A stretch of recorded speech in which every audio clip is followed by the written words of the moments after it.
yesterday, and that was about the Supreme Self gives us the creation of the beginning of the Mahat Tatva.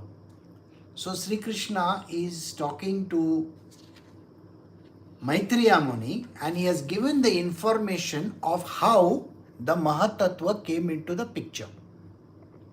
Alright? So in the initial stages, when there was nothing, and how this entire thing got created, and the gods of different elements, they were very much upset. Why is it that we should be able to falter also, we should be able to do mistakes also, and how come that only through the path of devotion the sages and the saints are able to get out of this, isn't it? So one second, last time there was a problem. So how are they able to get out of this? So this was a very important question which they had asked, and the answers will be given now by Sri Krishna himself. So we are continuing with a new chapter. This is a new chapter we are doing today. So we are doing Srimad Bhagavatam, Canto 3, Chapter 5, Chapter 6, Creation of the Universal Form. Now this universal form is the one which is going to interact in the world. Alright? First, how does this universal form come into the picture? See, remember, everything is unmanifest, and from the unmanifest came this Mahat Tattva. That is the essence of everything, and how individual gods took charge of the different things in this world, in the universe, in the creation. But the gods themselves did not have the power to do anything, so they requested Sri Krishna, and that is the way in which we are progressing ahead. So let us see what happens after this. So verse 1 says, the Rishi Maitreya said, the Lord thus heard about the suspension of the progressive creative functions of the universe due to the non-combination of his potencies such as the Mahat Tattva. Now, if I have to act, if I have to do something, do I require three things in total? Look at it from this point of view. Anything that I do in this world, there are three things which are always required. I am the one who is doing it. There is something which is done to another person, and the action that is performed. So there are three things always that are always going to define anything in this world. So when these divine demigods who were there, who were given the functionalities, they said we are unable to function anywhere. Why was this? It's because they do not have the doership or the action which needs to be done. Let us look at it from a perspective of the material world today. Let us say you have a lithium battery. Now, if there is a lithium battery in a car, but it is not charged, will it move ahead? So do you understand this whole thing? What the gods are saying is, we are that lithium battery, kind of. We are the potencies, we have the potential to create something, but we do not have the power to create. Are you understanding this? Human beings have been given a lot of talent. Everybody has been given some kind of a talent. But the power to convert the talent into something is missing in this world. So this is what Sri Krishna is talking about, that the gods, when they complained like this, we have to do something about it. So what did he do? This is a very interesting verse which we are going to learn. and you will understand how this power came into the picture. So verse 2, Srimad Bhagavatam, Canto 3, Chapter 6, the creation of the universal form. Verse 2, the supreme powerful Lord Sri Krishna then simultaneously entered the 23 elements with the goddess Kali, his eternal energy, who alone amalgamates all the different elements. Are you getting it? So Sri Krishna created another form of himself which is called Krsna-Kali. That means a form which is two in one. The Kali form is nothing but the power in this world to do something. Everybody has got the ability to do, the potential to do, right? You also have a potential to do. But why is it that you don't do? The reason is because you require something to do it. Alright? Now this I will explain to you in multiple formats. Let us look at it from this perspective. When you go to your office or when you go to your company, what is it that motivates you into doing that? It is the money, your salary which comes in, and also the ability to grow, isn't it? So you can do some work, you get paid for it, and you are able to grow in your life, in your career. So motivation is that. What is the motivation in marriage? Marriage is a transaction. A transaction between a couple where they involve themselves in activity trying to please each other. So the husband will do something to please his wife, the wife will do something to please the husband. So it is a transaction, there is something that is passing between the two. I hope you get it. Let us come to another thing. If you are given a football and told to play the football, are you going to get tired very soon if there is nothing to actually do with it, but just dribble around? Maybe, toss it in the air, that is all that you will do. But you need something to motivate you, something like an end goal to do something, isn't it? So let us say you're going to play a match. You have a goal post. Then you are going to kick the ball in the goal post. So this is how you have to play, isn't it? So there is some kind of an impetus, some kind of an energy, some kind of a force that makes you do certain things. But just the football by itself has zero value. Just a toy by itself has zero value unless and until there is somebody to play with it. Right? So think on those lines. So what did Krishna do? When all these demigods came to him and said that we need to do something, can you help us do? So what he did was, he created a dual entity of himself called Krishna and Kali and entered these tattvas. So he simultaneously entered the 23 elements. You will ask me, what are these elements? You know very well what these elements are. We have already done it. It is the air, water, fire and all that. Okay. And then we have the sound and the smell and all those. Then we have the organs connected to it, how they work in tandem, the gods connected to it. See, these are 23 principles in total. All these principles which are there, they are nothing but the elementary function, elementary things, the power source, the potential that is there, potential. Still the power source is from outside. It is the Krsna-Kali, the Kali avatar which comes inside, which triggers off everything. Alright? So you will only work if the energy or the power within is supplied to you. Otherwise, it doesn't work. Alright?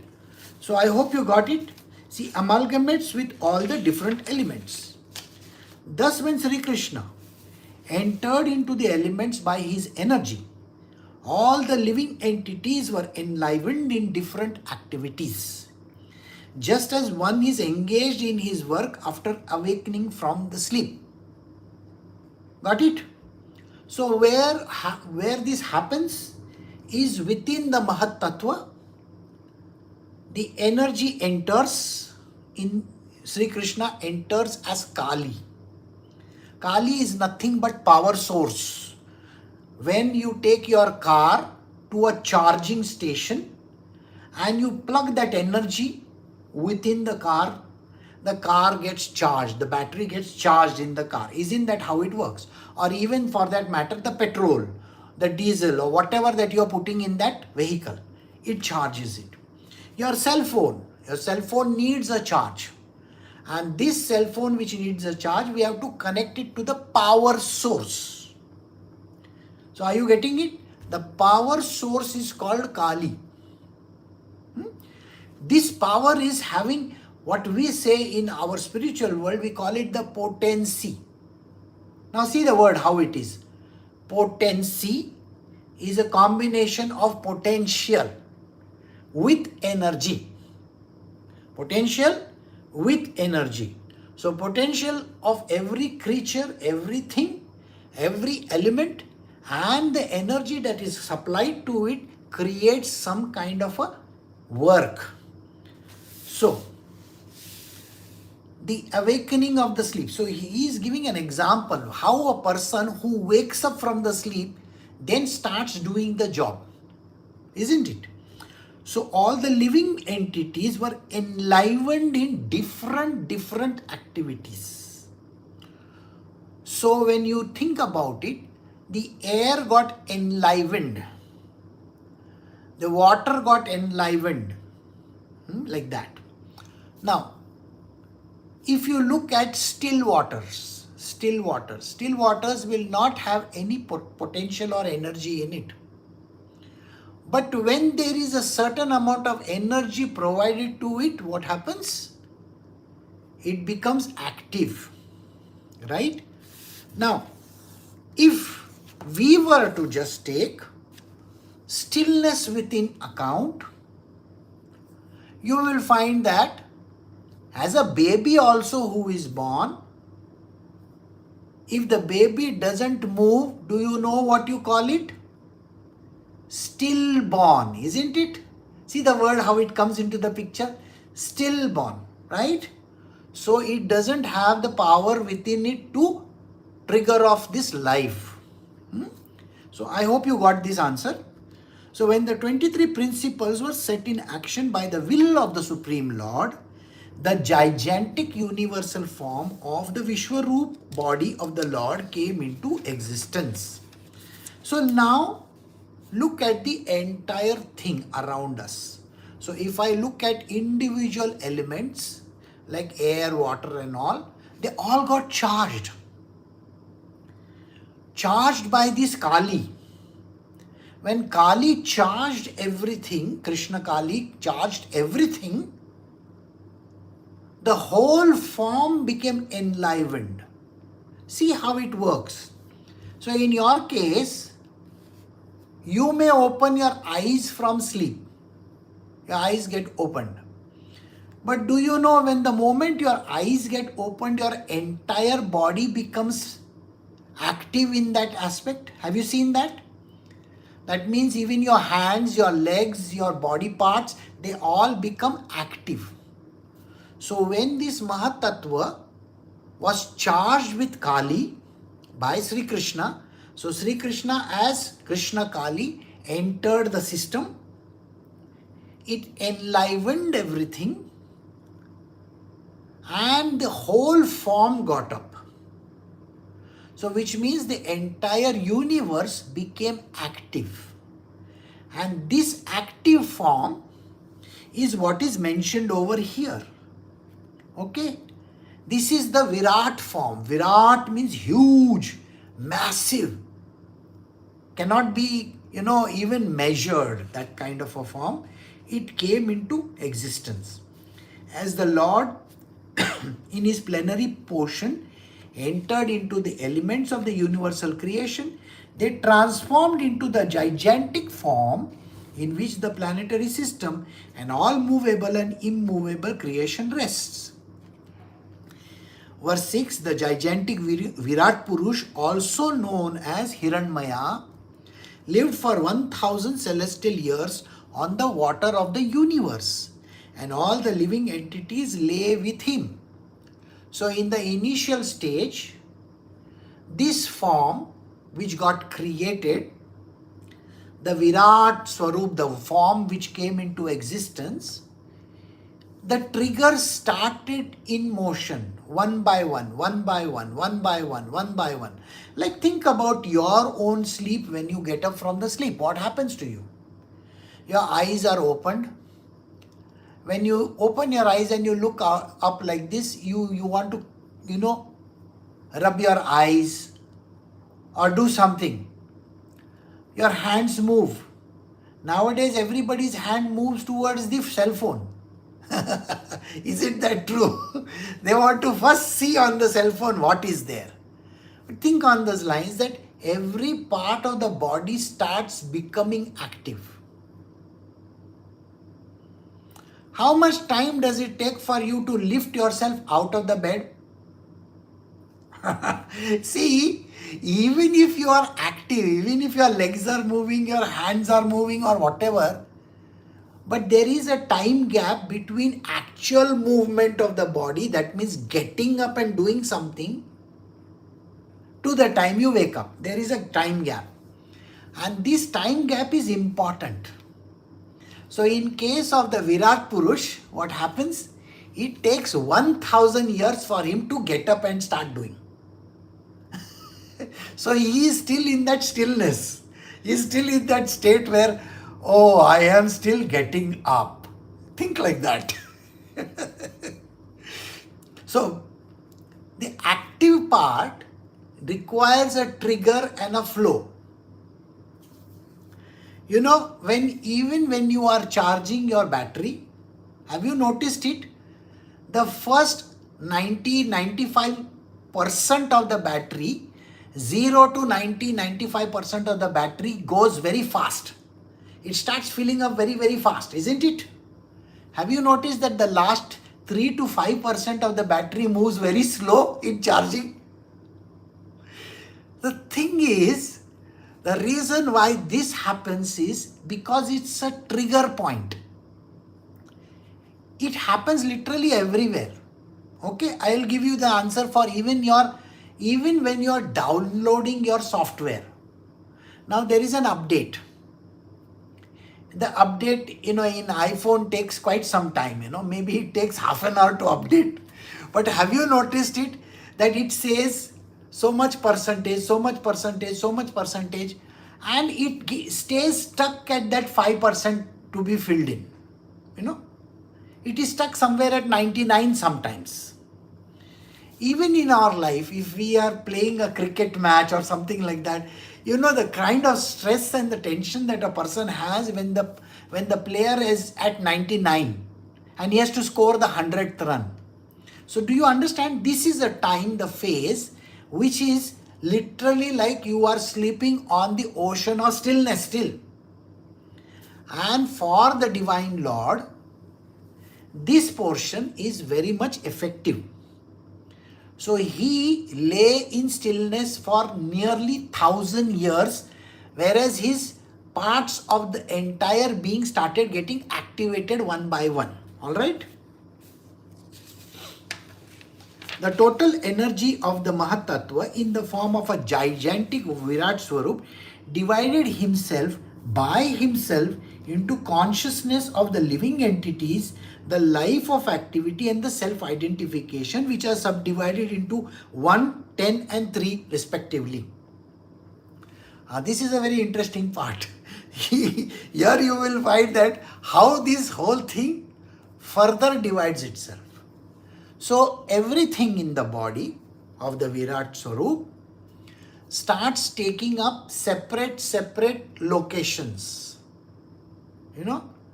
It moves in different direction, taking up space over there for the purpose of settling down and creating entities meant for that purpose.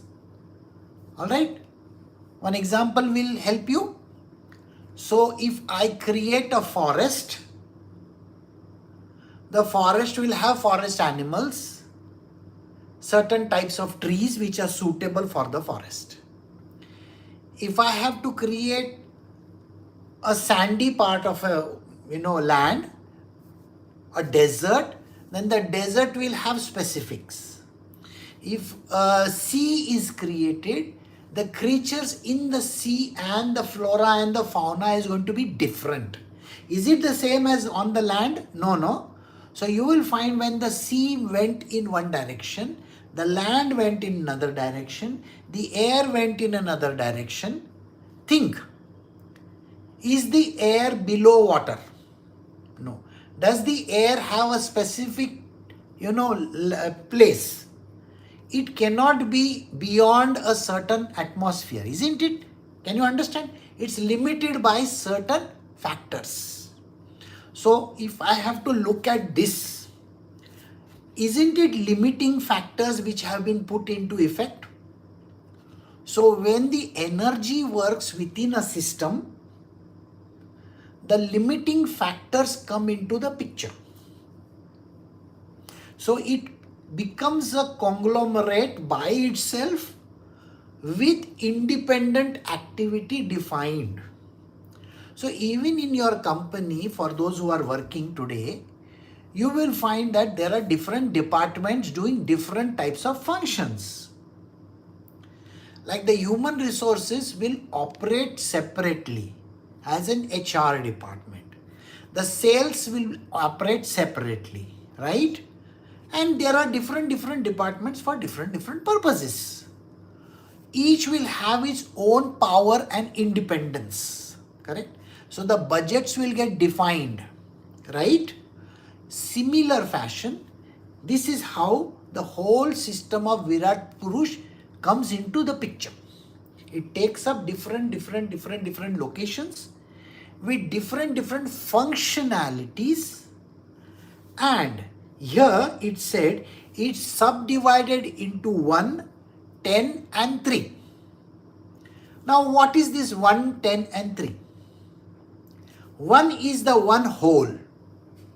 Let us say, if I just look at a person, a man, the one whole is that person, isn't it? It's an entity in which everything is put in, right? So let us look at this entity, which is the Virat Swarup, which became one entity. It had 10 different things to work with. So these 10 different things to work with are what?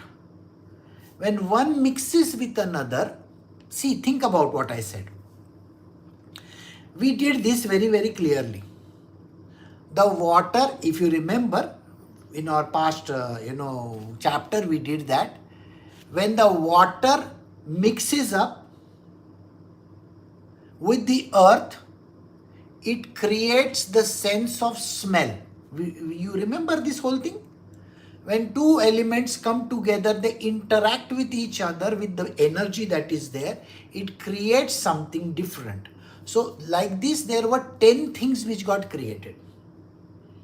Functionalities of the 10 is different, right? So these 1, 10 and 3. So we are going to do this now. So let us move further. And everything became self-identified.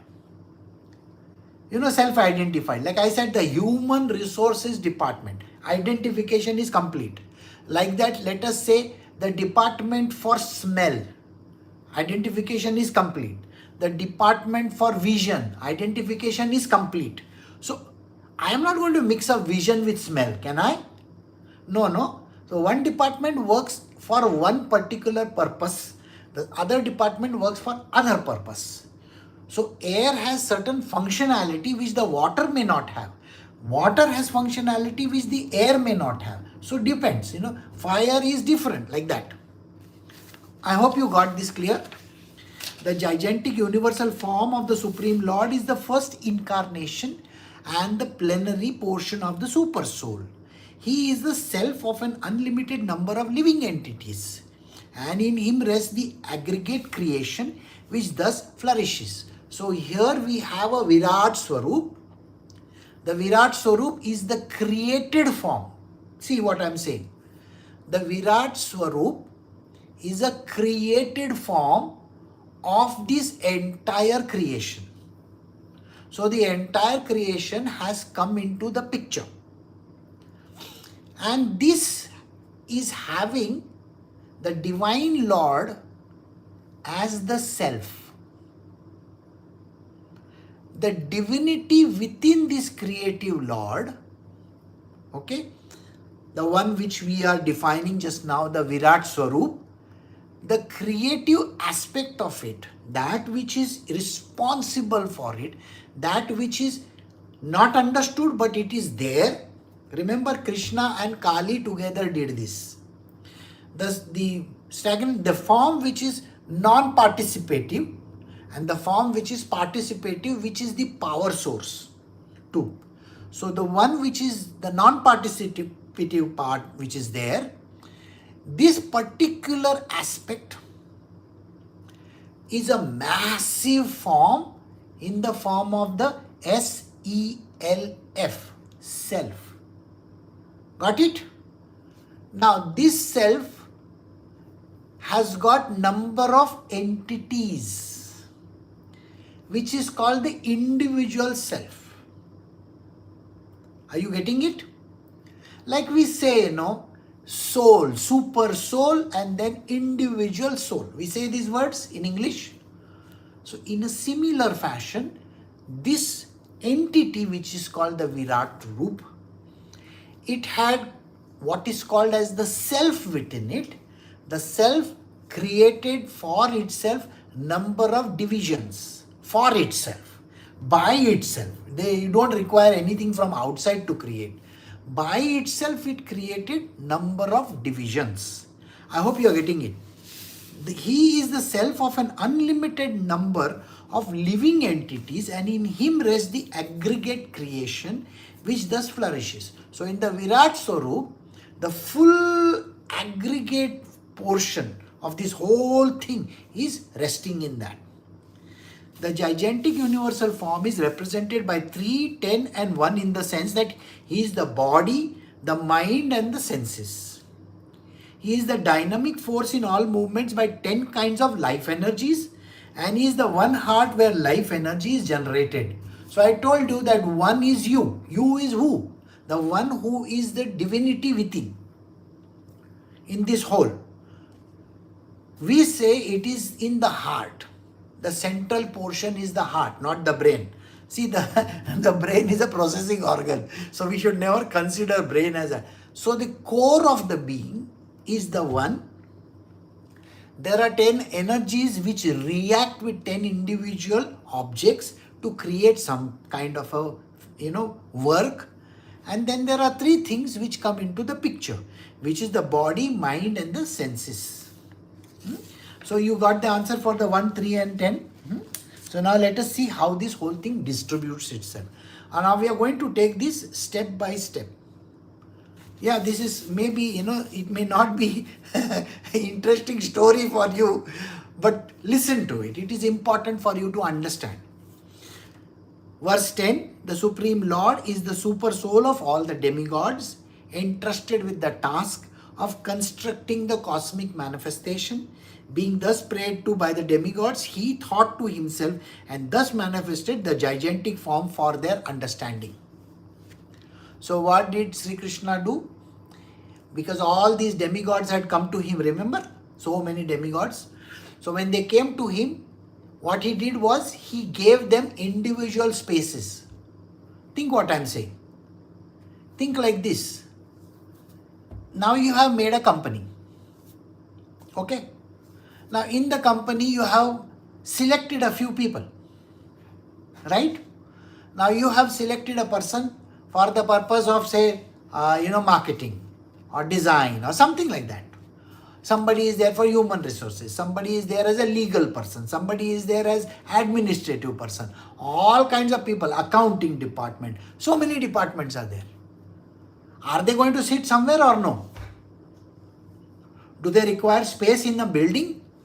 In an office space? Right? So every person, every department, every group of gods with the demigods together, they were given specific locations. Locations. Now I want you to don't misinterpret this that one person cannot go to another place. Please remember, this is possible. Now think like this. There is an accountant and there is a head of accounts. He is sitting in an accounting department. There is a department of accounts. Can he not go to the sales and marketing? You will say, why will he go over there? Do you think audit is required or not required? So when the audit comes, this person goes to that department and sits over there. Right? In a similar fashion, suppose I open a new branch somewhere, a smaller branch. Now can I have one accountant over there also? Definitely. If my head office is in Delhi, my branch office is in Mumbai, Calcutta, Chennai. So in Mumbai, I will have an accountant also. In Chennai also I will have. Even in Calcutta I will have. Whom are they going to report to? The head of accounts in Delhi. Are you understanding? The reporting pattern is also the same. Now you may ask me why I am saying these kind of things. Well, let us look at it from this perspective. I have a department of nose. Okay. The job of the nose is to smell. Second one, very important part is to breathe. Right? Is it an important function or no? Yeah. So, the corresponding head of this department, of the smell department, will be sitting elsewhere. Got it or no? So the head of the department is going to be in the head. So what Sri Krishna is saying over here is, when these demigods came, they had to be given everything within the Virat Swarup, a kind of a position. You go here, you go here, you go here, you go here, you go here. You are operating at this place also, you are operating at this place also, you are operating at this place also, you are operating at this place also. So at different locations also they can act. Got it? It's not that they are restricted in one place. There is a functionality which gets distributed as well. So if I have to see marketing and sales, I will have sales and marketing in Delhi, I will have in Calcutta, in Chennai and in Mumbai also, isn't it? And each marketing department will have its own head over there, who will in turn report to the super boss somewhere. He will be reporting to the vice president marketing or something like that. This vice president marketing in turn is going to report to the CEO or somebody like that. You see, the whole functionality is distributed. So think about it. Today when you are thinking of creating this organizational structure, can you imagine Sri Krishna had already created it long ago? He knew how this whole thing was and we are just copying that structure. So I hope you got that. So in the gigantic form of the company or this entire universe, the Mahat Tatva coming into the picture, and in the form of Virat Swarup means the company, okay, conglomerate. So it has got various departments and all that. So we go to the verse 11. Maitreya said, "You may now hear from me how the Supreme Lord separated himself in diverse form of the demigods after the manifestation of the gigantic universal form." So now Maitreya Muni is going to actually describe how this separation took place, how every department by itself came into the picture. Got it? How the Divine Lord, Super Boss, got divided into so many aspects. So we do verse 12, Agni or heat separated from his mouth, and all the directors of material energy affairs entered into it in their respective position. By that energy, the living entities express himself in words. So the power of Agni, remember Agni is the base element. Remember? Base element. It got mixed around with the power by Krsna-Kali, and it has to make use of the other things around itself. The organs and everything else. I told you, it's an interaction between the departments. So in that, it is using the power of fire, the power within fire. Fire is separate, power is separate. So power within fire to create what? Something which is called the material energy entered into it for respective positions. This energy, the living entity, express himself in words. Sound of speech. Right? Speech came into the picture.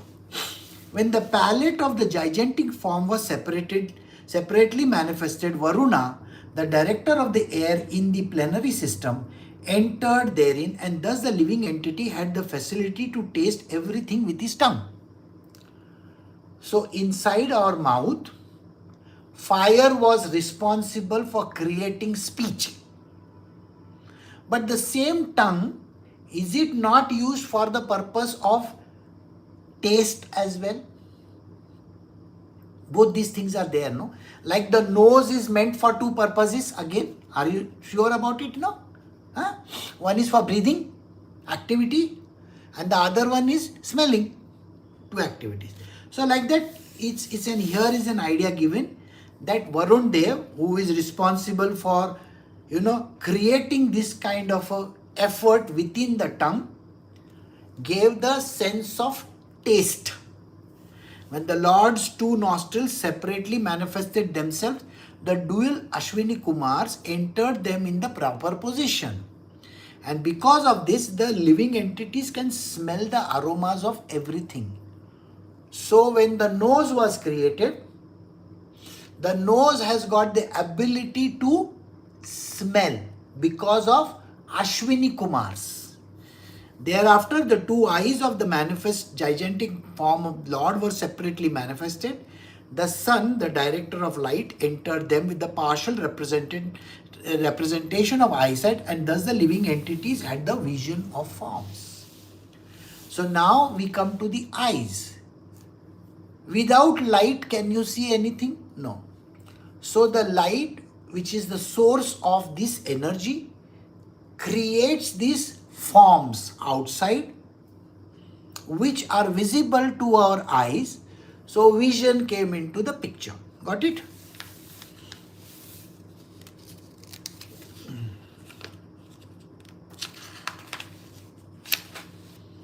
When there was a manifestation of the skin separated from the gigantic form, Anila, the deity directing the wind, entered the partial touch, and thus the living entities can realize tactile knowledge. So Anila is the next god who got the idea of, you have this hair on your body, you can see, when you can feel something, that is called the touch.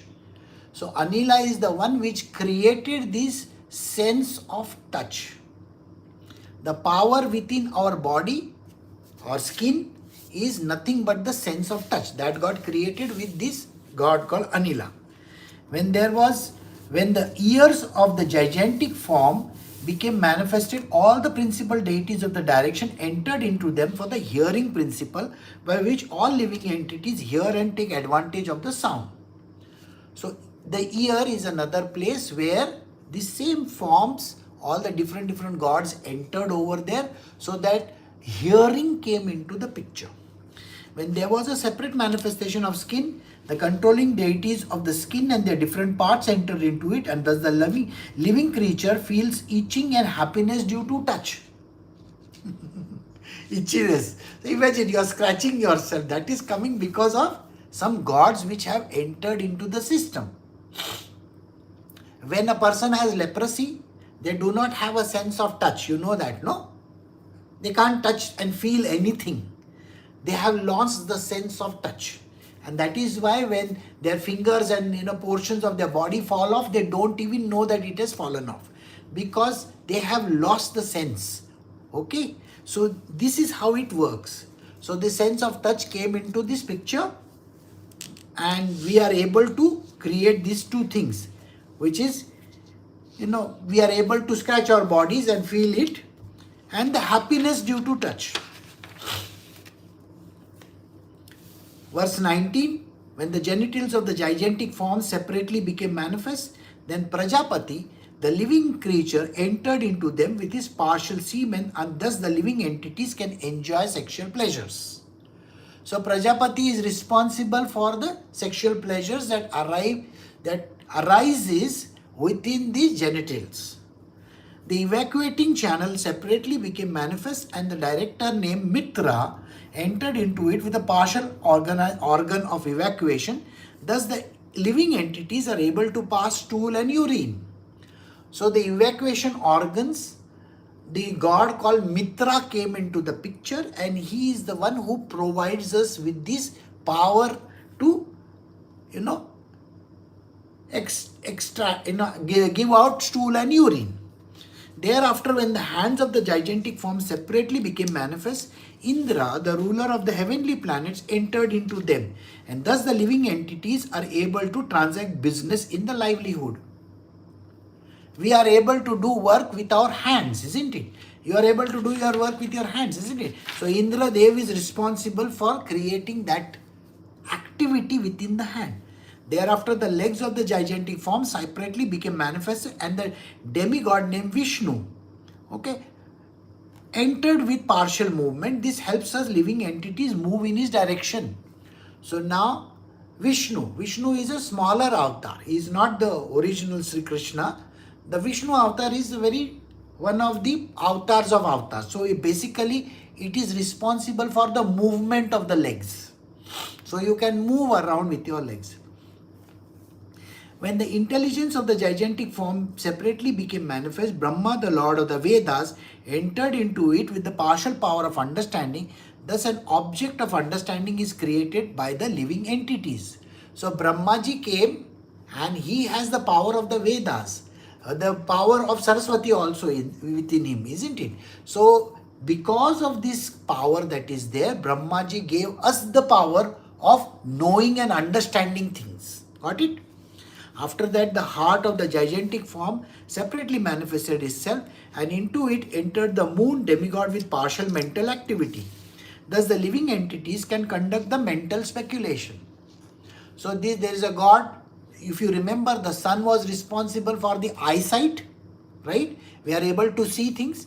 But now there is another god called the moon. The moon is meant for the purpose of your mental energy. Now you may say, that a person who has the mental capacity has the power of the full moon, right? And when a person feels totally down and out, mentally he is feeling exhausted, it is like Amvasha, no moon day. And then slowly it increases, slowly it decreases. So waxing and waning happens in human beings in mental capacity also. So mentally we are ruled by moon. The reason why moon is called la lune. Lune is a French word, la lune. And from that word comes the word lunatic. I hope you get it. So lune means the moon, and lunatic means you know what it is. I don't have to explain to you. So think like that. The moon is responsible for emotional aspect or the mental aspect. So the mental speculation came into the picture. Thereafter, the materialistic ego of the gigantic form separately manifested itself into entering Rudra, the controller of false ego, with his own partial activity by which the living entities transact his objective actions. So Rudra, one of the entities connected to Shiva. Okay. So Rudra, there are many Rudras, by the way. So this Rudra came into the picture, and he entered this body as a false ego. A false ego is that where you say the words, I did it. Have you seen? Huh? Everybody says, no, I got it done, I did it, I ensured that it was done. Why do they do it? It is nothing but a false ego which gives you the sense of doership. When you say these words, I did this and I did that, this has come from Rudra, an egoistic part of our being. And this living entity performs the objective action. Some objective action happens and then you take the ownership of it. So suppose a team wins a match, the captain of the team will take the credit and say, because of this captain we won. Isn't this how it works? The boss, who is the ego incarnate. Thereafter, from the head of the gigantic form, the heavenly planets were manifested, and from his legs, the earthly planet, and from his abdomen, the sky separate manifested themselves. Within them, the demigods and others were also manifested in terms of the modes of the material nature. Oh, sorry, I missed out one part. So, verse 26, thereafter, when the consciousness separately manifested itself, the total energy, Mahat Tatva, entered into his conscious part. Thus, the living entity is able to conceive specific knowledge. Are we conscious of certain things? The awareness principle, we are aware. So, when you are aware, this particular principle of consciousness comes into the picture. I am aware. I know that there is something there. So when you read something, you become that person who says, yeah, I understand what is written in this. So the faculty of understanding, the faculty of becoming aware in this is that conscious part. All right. This consciousness materialized by itself, and after this, the next one, from the head of the gigantic form, the heavenly planets were and from different parts of the body, different things came out. All right. And the demigods and others were manifested in terms of the modes of the material nature. So we have come to the end of verse 27, and we will stop over here for today. Recording stopped.